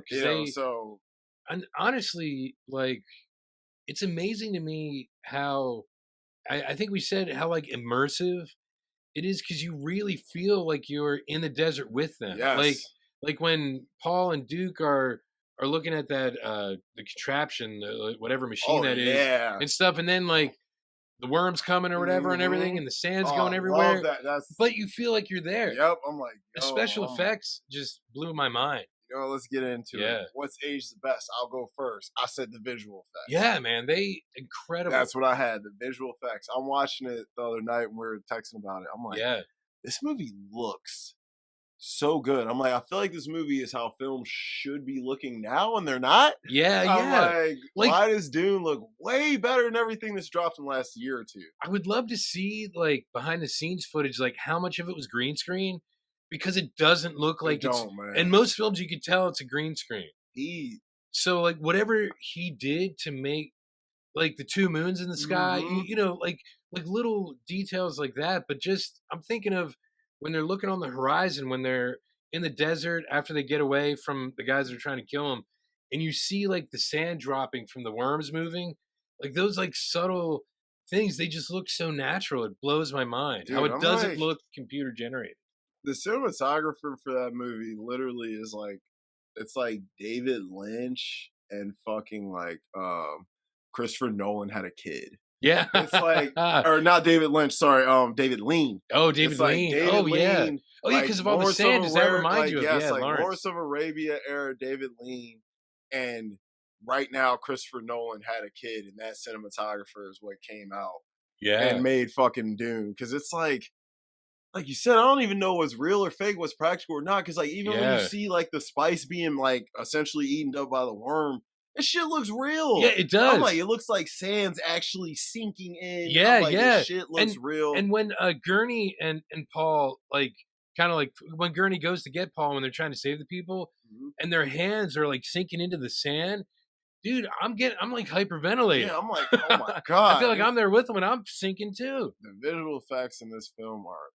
groundbreaking, and it's Yeah. like, how do you say a film in 2021's visual effects are groundbreaking? This shit is, bro. Like he started with Blade Runner 2049 because those like I won't say the visual effects necessarily are like insane in that movie, but just the look, Yeah. the color play, and the set designs, like that shit was just mind blowing. The look he got for the city, how he got LA to look. Because I like Blade Runner, the original Blade Runner. It's still I think is the best sci-fi movie ever. Really? Yes, and I know a lot of people be like, "Oh, well, what about?" Of course, Empire Strikes Back is my favorite, Yeah, but yeah. people be like, well, "What about Star Wars, 2001, Alien, all those, Terminator, all those are great." But I think Blade Runner, as the concept of the film, the look of the film, the action, I think it conceptualizes everything that makes sci-fi great, all in one story. And I think that I have to watch it again. oh man, It's been a Harrison while since Ford I've going seen it. hard, Daryl Hannah going hard. Rutger Hauer? Yep, going super hard. Yeah, yeah. Like, oh my god, he's incredible in that. Roy Batty, right? Roy Batty Yeah. is one of the best. Is he a villain now? Yo, that's what I was like. He's not really. Villainy. Maybe he's the Because template for like all these like modern villains, modern like villains. Joker and Bane in The Dark Knight and The Dark Knight Rises, who you kind of question, are they really villains? Roy Batty ain't a villain. First of all, you know what makes him not a villain? Because he didn't do. Do you remember how it ends? Yeah, All right, so he could have easily killed Deckard, he but could he have. Yeah, didn't. He pulled Deckard up, yeah, you're right. and because and that's part of me what makes me think Deckard's a replicant Yeah, yeah, sometimes. because he was saving one of his Saving own one of his kind. own kind. And Yeah, that's what's beautiful about Blade Runner. It can be, dude, you can cut Blade Runner up in so many ways, break that thing down, and still never have the answers. And yeah, that's what makes it great because it's a film that can be talked about and fucking interpreted a million different ways for many years to come. There's no definitive like the Terminator's great, but it's very cut and dry. yeah, You yeah, know what it is, you know the situation, you know what's real, what's fake, everything. yeah, Where Blade Runner has the perfect amount of ambiguity with concrete things that makes for a brilliant story, and it's just fucking beautiful. Like, dude, the look of LA, the cars, yeah, my man Harrison Ford cruising around, bro. Oh my god, but then like Denis made it so great in 20 like K yeah, rolling around, it's the same greatness. Like he yeah, captured that same greatness that really got out of Harrison that Denis got out of Gosling. It's yeah. because And he got it out of Harrison too, though. again, Yeah, yeah, he yeah. or Harrison was like, "Yo, this guy's great," and Ryan Gosling said he learned so much from Harrison doing 2049. I He's believe it. like, he just said a lot of stuff to me I never heard before from any other co-stars, and he's like, "This is veteran presence giving a young guy some real game." And Harrison Ford seems like he's more of a rational, practical person. He's very like that Yeah. because like I remember when they wanted Shia LaBeouf to become the new Indiana Jones, and he turned it down. And Harrison Ford was like, they were like, well, "What do you think?" And he was like, "I think the kid's fucking stupid." He's like, "Listen, I understand he wants to cut his teeth on real hard nosed dramas and stuff like he's going to be known as a blockbuster action guy. So just coming off Transformers, he's like, you lock this franchise down, you do 3-4 movies, you make $100 million, and then you do whatever you want for the rest of your career." Yeah, He's like, yeah. and that's where my older mind is thinking in dollars and cents, where he's thinking with his heart. Yeah. And I'm like, that's the kind of guy Harrison is. Harrison understood I got to do something for them in order to do something for me. Yeah, because he did a lot of great films in the 80s, like Mosquito Coast. Oh, bro. With River Phoenix. Yeah, dude, The Witness. Yeah. Oh, my God, yeah, Come on, Witness. Lancaster County, baby. Yeah, you're right. Come you're on, right. right Witness. up the street. And even in the 90s, Regarding Henry. Oh, yeah. And then, of course, you got, I guess The Fugitive would be kind of considered a blockbuster. I don't think it was meant to be. I think it ended up just being that good. That good, yeah. Just his name, I feel like, just elevated it. And then, of course, he did fun shit like Sabrina remake. Oh my God, that's right. He did it all. He did it all. And then, of course, we were talking about 7 days or 6 days, 7 nights. Yeah. Like, and What Lies Beneath. What Lies Beneath. Oh, that's a good one. I haven't seen that. Is that Jodie? No, who's the chick in that? Michelle Pfeiffer. Michelle Pfeiffer. Yeah. Wrong older lady. Michelle Pfeiffer still. Yeah. Because I was looking at Jodie Foster. I love her, man. Jodie's getting old, man. I'm like, damn. You're not her type. Oh, I'm not her type. No, I'm not. UP standing up. Yep, I do. But I was like, damn, Jodie getting old. Because, like, when I watch Silence of the Lambs, I'm like, Clarice. Well, look, something special. It's been 47 years since Taxi Driver. Came out in 77, right? She said, "Come on, don't you want to make it?" God, she's so good in that movie. Her and De Niro had great chemistry, and she did say, De Niro taught me so much about acting in that short amount of time. She's like, I owe a lot of my career to just what he taught me working on that set. So I'm like, that's great. And like, I guess it was really cool because I guess Scorsese and De Niro were really concerned about her not being exposed to certain things. Yeah, because she was like 13. She was like, she was really young. So they did a really good job of keeping it very, this is the situation you're in for this one specific moment. Yeah. Stick to that. And, but she was like, I understood. I was mature. I understood this is. And at that point, honestly, she'd been acting for probably like 7 years. I'm like, super. She started out super young. I was like, super duper. But anyway, so what's age the best for you?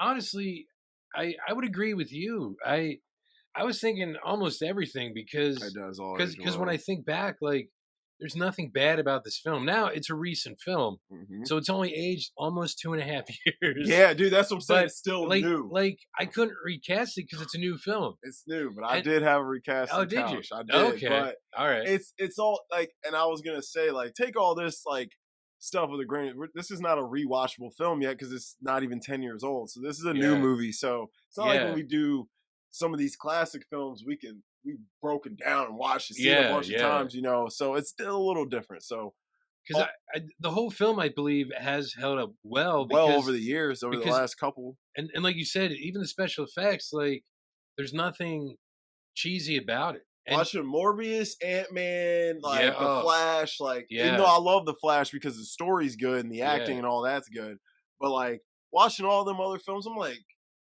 y'all watched Dune and thought this was gonna work? Yeah, you know exactly. What I'm saying? Like how could you think that? That's knowing what this man accomplished. And like, even though I can't stand Rise of Skywalker, it looks incredible.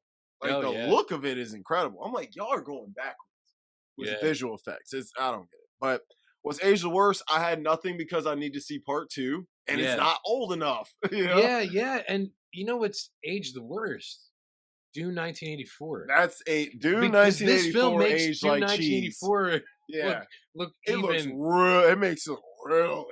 Yeah. And then, of course, we're talking about something in a whole different century.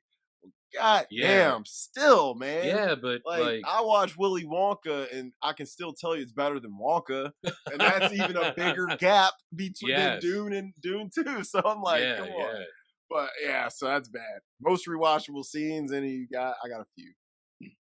I loved that fight scene at the end. Oh, it's great. Yeah, the fight scene is incredible. The scene that I was talking about with the sand, where like flying over the spice fields. Well, where like Paul ends up like helping to save the people.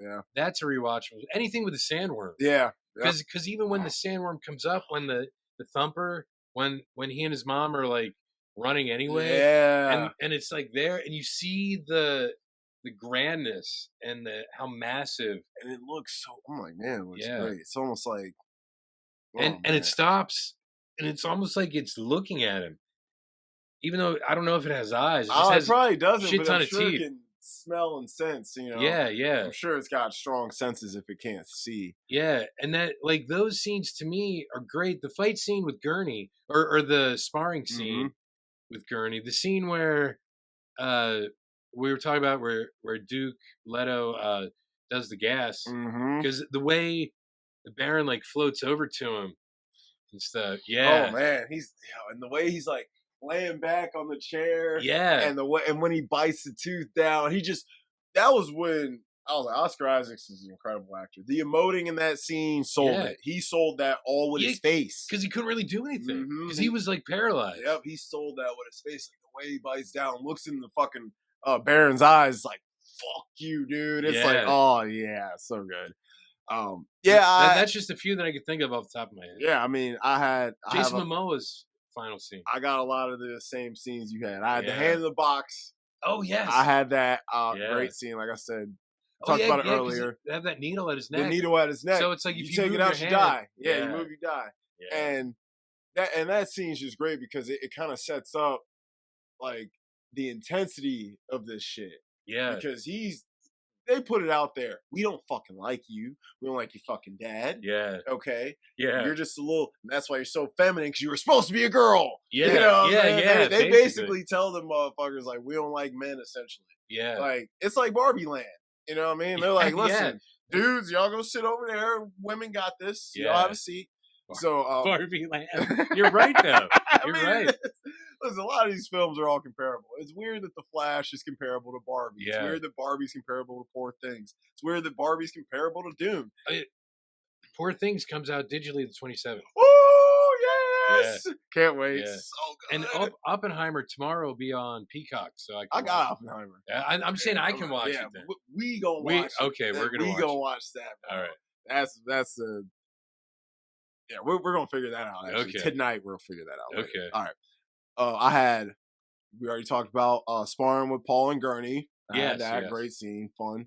And it shows you where Paul is at that point in his skill level. Yeah. And it shows you that, yes, he's skilled enough to compete with some of the best, but he's still not quite there. Yeah. So he's still got some learning to do. Because before that, it's alluded to that Duncan is the one. Duncan was training him, yeah. Yeah. And clearly he trained him well. Yeah. He was ready to fuck with Josh Brolin, Gurney. Yeah. And if he was more in the mood, he might have got him without him being able to get him too. Yeah, that's true. So obviously another one you mentioned, flying over the spice fields with the worm, all the sand desert shit is great. Yeah. Spice stuff. I had that too. I had Duncan dying. Of course, sad scene. Yeah. But Jason Momoa goes hard as hell, kills a bunch of freaks, does his thing. And then I love the little shields, the blue and the red, how they change when you die, when you get attacked. That shit's gangster. Yeah. Done so much better than in the 84. Yeah, than the Minecraft one. That's a good comparison. It does, bro. Yeah. I had Duke Leto dying, which we talked about, the tooth scene, all that. Yeah. And then I had Paul fighting Jameis, which we also talked about. Yeah. So we had most of the same ones. And believe it or not, I think anything with the Fremen, also the natives of Arrakis, because the still suits are actually practical. Yes. Yeah. And they look really good. Yeah. And they're kind of the heart and soul of the film, really. Yeah, the Fremen, because they're the natives, the peaceful... They're essentially like Native Americans to America. You know what I'm saying? It's like as essentially, and they understand the land, they understand the layout, they understand shit that the upper people don't. Yeah. And it's like, yo, y'all might think y'all know it all, but to really survive this shit, y'all gonna need us. Yeah. So they are a very special group of people. And Javier Bardem, I think, does a good job. He's so good. As the leader of them, because he understands Paul when Paul's like, I was there when you spit on the floor. Where, he doesn't say that, but that was the scene. He was like, yo, and he's like, he can feel that. And Javier Bardem, and that's what pisses off Jameis, because he's like, yo, you're way too, you believe in this kid? We don't know this motherfucker. Prove yourself, son. Yeah. So, like the water in their bodies is worth more than they are. Yeah. Than they're worth. Yeah. All right. Best characters. Believe it or not. I have 4. I'm thinking Duke and the Baron, basically, because they're the ones that yin and yang. Yeah. Mm-hmm. And you have Paul, Lady Jessica, Duncan, Gurney, and I think I can't remember Javier Bardem's character's name, but like the leader of the Fremen, because he helps to I negotiate was like, he's a things. bridge. Yeah, I mean, he's the I was like, bridge. he is Yes, a diplomat in a way between the House and the Fremen. So, yeah, yeah, he is a good character. I had 4. okay, I had Duke Leto, yeah, Duncan, yes, Gurney, yes, and my favorite, Lady Jessica. yeah. Those are my 4. I think if Lady Jessica had red hair, I mean, her hair is kind of reddish. kind of, but not like red. So Rebecca Ferguson, she's an interesting one as an actress. I think she's an incredible actress. She has a look to her. She looks like an actress. Yeah, she does. She has like, if I saw that woman somewhere on the streets, I'd be like, she looks like an actress. She looks like an actress. Like there's this chick that goes to my gym. She looks like she'd be an actress. She has like a Kate Blanchett meets Sandra Bullock type of vibe going on. I'm like, she looks like she'd be in movies. Yeah, like, yeah. But Rebecca Ferguson has that look. She has some nice features, but she's not necessarily like hot. Like I don't think she's hot. She's not bad looking, but yeah, she ain't who I would cast her in the recast. Okay, we'll get there. But I do like her a lot. I think she's a great actress. Like she's in some good movies. Like she's in a sci-fi movie called Life with Ryan Reynolds. I thought she was really good in. They say that's sort of like an unofficial prequel to Venom. Yeah. Weird. Yeah, I heard that. Yeah. I didn't feel that, but we'll talk about that. Yeah, that's the whole thing. It. Maybe we'll do like a Life Meets Venom episode or something. Okay. So at worst characters, who do you have? Believe it or not, like I don't know if there were any really bad characters. I mean, Jameis was an asshole. But is he a bad character? You understand why. Yeah, but is he a bad character? No, because it's like, you outsider, I don't know you. Yeah. Prove yourself. And that's anyone should be cautious of new people like that. Because when I think of worst characters, I think of like bad acting and all that. And like everyone in there isn't terrible. Yeah, when I think of worst characters, I think of just did they bother you in any way, shape, or form? Whether their acting was bad, whether you didn't like the way their character was written, whether you thought their character was so good that they were an asshole, they pissed you off. Yeah, whatever. In that case, any of the Harkonnens. I had all the Harkonnens. Yeah, that was my worst characters. All the Harkonnens. Because that's all I really need to know. Because sometimes I get stuck on these questions because it's like, don't think of them too literal. Yeah, sometimes I do. That's the problem. Too literal. So yeah, all of them, because all of them do such a great job at making you hate them. Yes. Yeah. Because I'm like, Batista, I'm like, get him out of here, bro. Yeah, And I love Batista. Yeah. Our man Polka Dots, I love him. I'm like, get him out. Yeah. I love him in Blade Runner as well. He was in He Blade is in Blade Runner. I love him as well. I really like the chick in there who beats the shit out of Kay in Blade Runner. What the fuck is her name? I loved her in that movie. I thought she was great. Hold on, I want to look at her name. But any nitpicks you got? Honestly, just the fact that if I say the fact that it ends, that sounds dumb. Because even the never-ending story ended. So false advertising. I want my money back, Wolfgang Peterson. I'm expected to be entertained for the rest of my life. Yeah, come on. Come on, what's going on here? But yeah, maybe that is, and this might be another kind of nitpick, but it almost feels like it could be longer, and I wouldn't care. I wouldn't either, because it was 3 or 3.5 hours. You're like fully you're really getting into it. I'm invested. So it's like, if you want to go another hour, I'm in. Because you're on this journey with them now. Mm-hmm. Like it's almost like 1917 in that way. Oh my God, you're in it.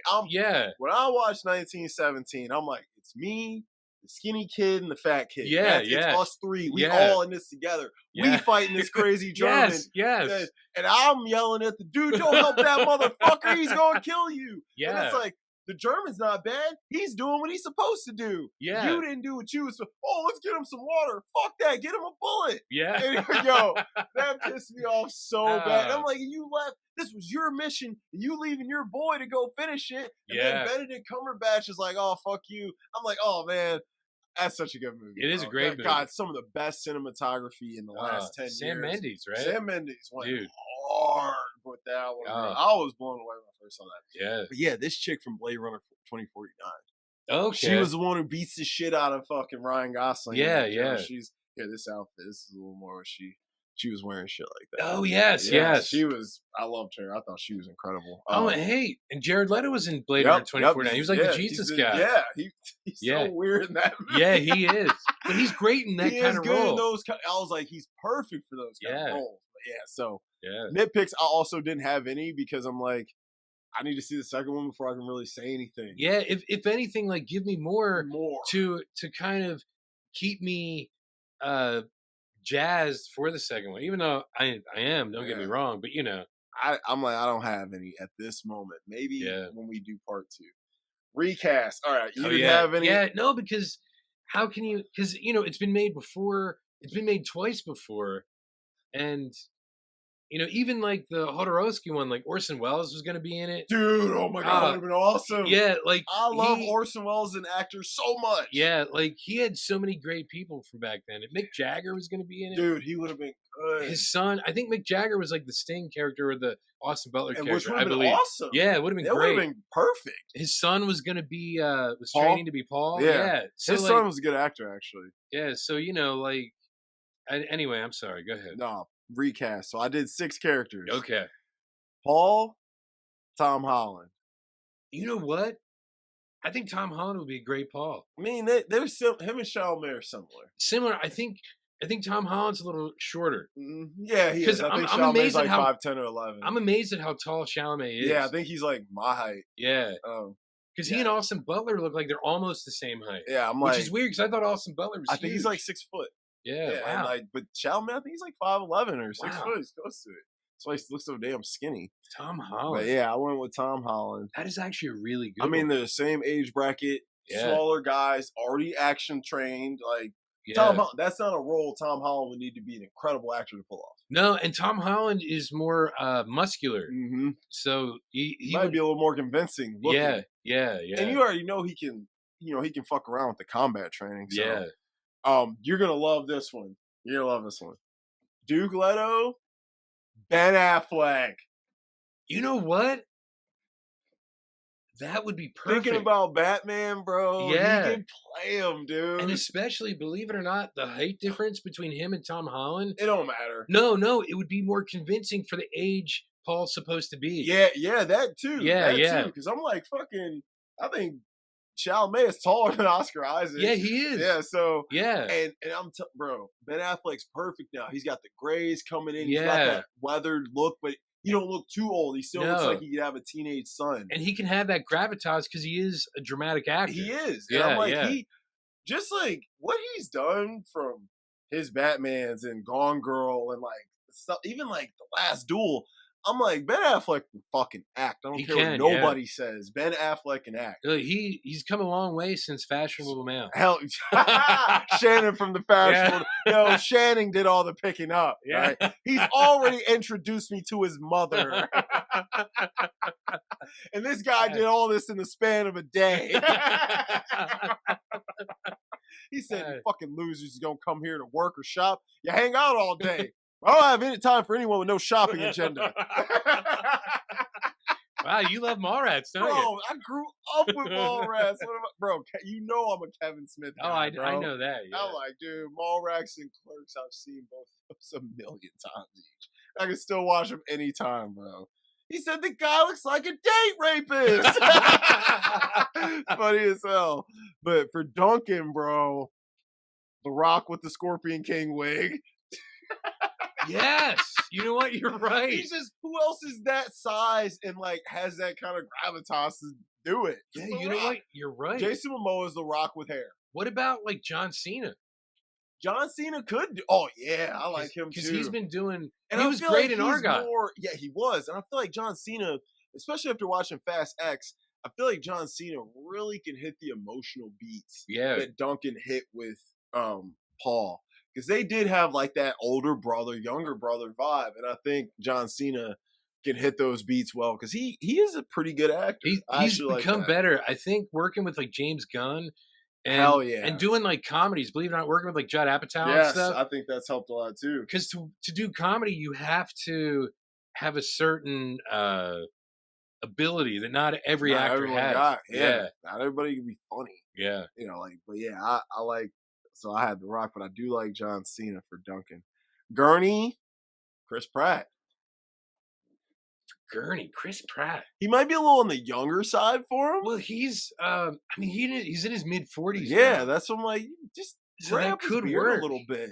That could work. Yeah, give him like some now gray. His star power might be a little too high for a role that small, but yeah, I think he would play that role well. Like 2012. But to not have to carry a film might be good for him. Yeah, he can just sit back and like it actually might open him up a little more. Yeah, it's like I do think he came alive in Guardians 3 though. Oh, he did. That was some of his best acting. Yeah, in Guardians 3, he was funny. He had the dramatic chops. The action was great. Yeah, and I think because the emotional stakes were there. Yes, Yeah. he brought it in Guardians 3. But yeah, I had Chris Pratt. For Lady Jessica, I'm gonna let you take a guess at who I would pick. Okay, I would say Jessica Chastain. Ding, ding, ding, ding. Not very hard to guess who Dom would recast a slight redhead who's older in a film. Yeah. Jessica Chastain, of course, that's who I would pick, and of course she would kill it. Yeah. And you know what? I bet she would. She would have like her I'm rubbing my face because I think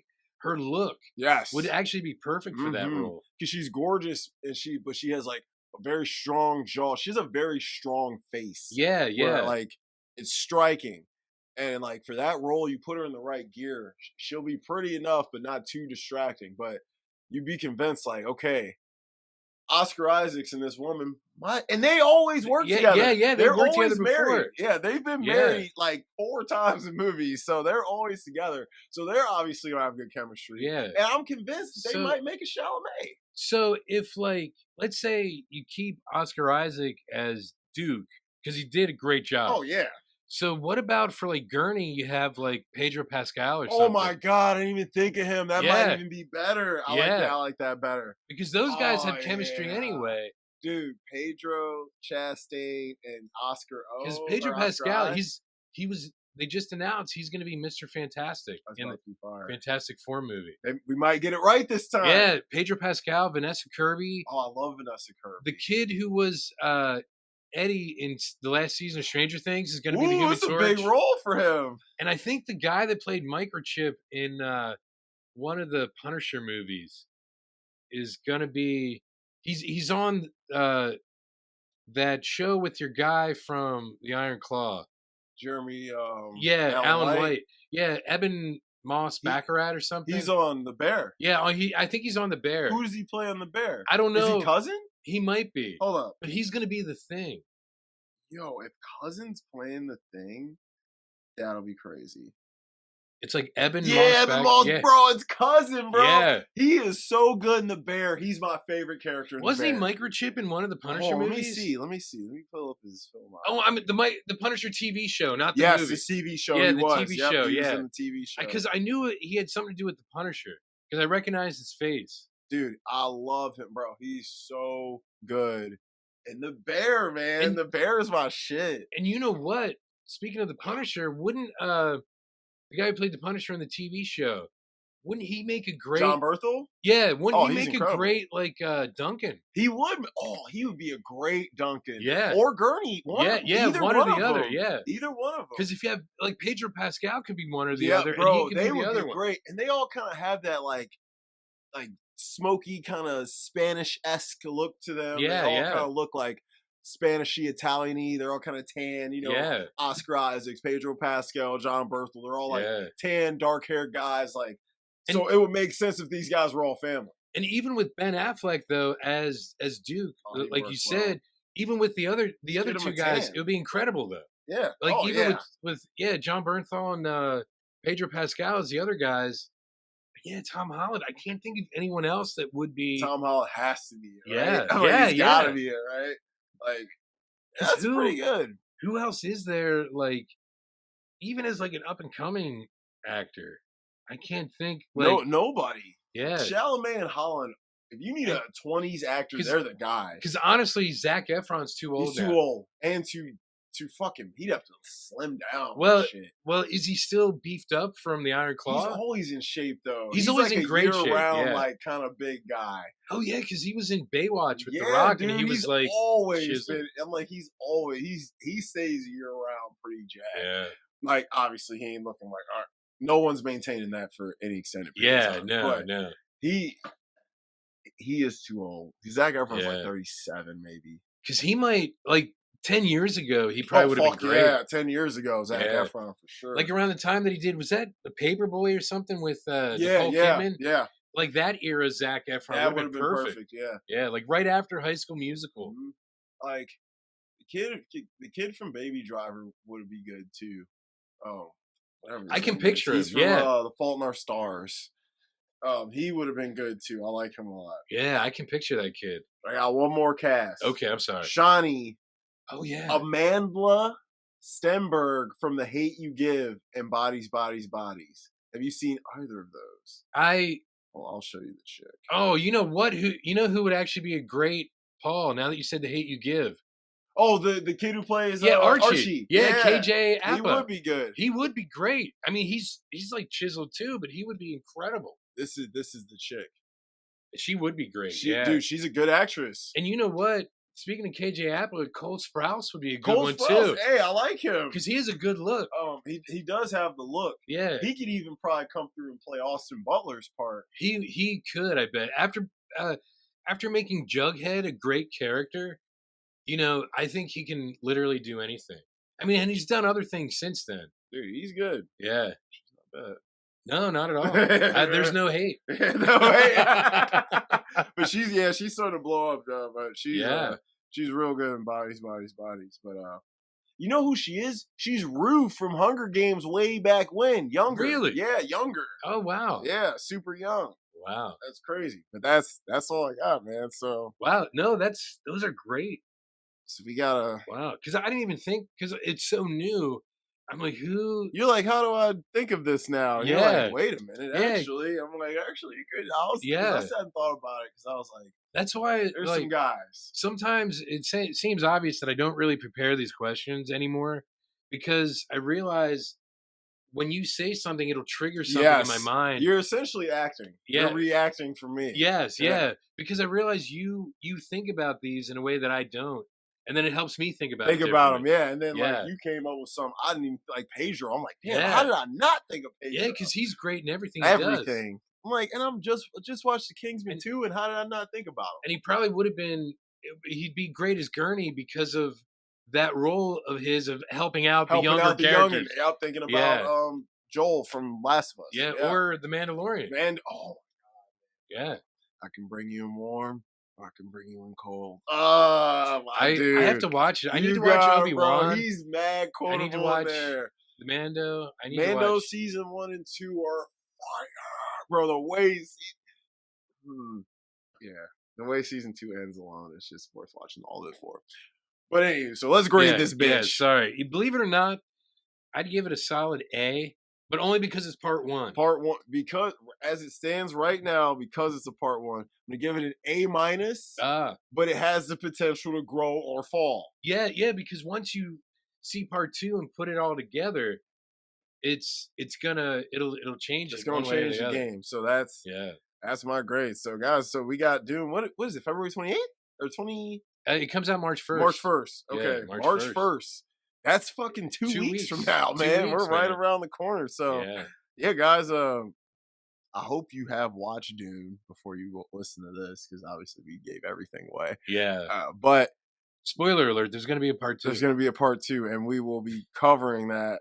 We'll cover that right after it drops. We'll make sure we go see it. Yeah. So that's an IMAX. That's an IMAX, boy. Yeah. Anything you want to add? Honestly, we know this, but Dune 1984 would get an F-. We're getting F-. Yes. Maybe a G, an E. Well, G is for general audiences. Yeah, you're right. So we'll give it an E. That's for everyone, though. So no. Yeah. So an F for F. F for F this. F for fuck off. So next up, what are you thinking next? Honestly, I know you had wanted to do Killers of the Flower Moon. We can do Killers. Yeah, if you want to do Killers, we can do Killers. We could definitely do Killers. Yeah, because Oscars are coming up. Yep, and then we're gonna watch Oppenheimer. Oppenheimer, and then we can do Oppenheimer. Dude, but Poor Things coming out digitally. I kind of want to put you through that. Yeah, because I'll be able to see it once it's actually out. Yeah, I kind of want to put you through it because we don't really live in an area where indie films are. Yeah, popular. we got to go to Philly, which is can be a good drive from us. Philly or probably Baltimore. Baltimore. Yeah. Which. Yeah. Yeah, because of work. I mean, our theater does get some damn shit. It's just they get the obscure ass times like 11:40. And who can go see a movie then? You know? Or it's during the day when we're working. When you're working, exactly. Yeah, it's like it's some weird ass time. So, all right, guys. Well, I am Dom. I am Jamie, and this is the Cutting Room Floor.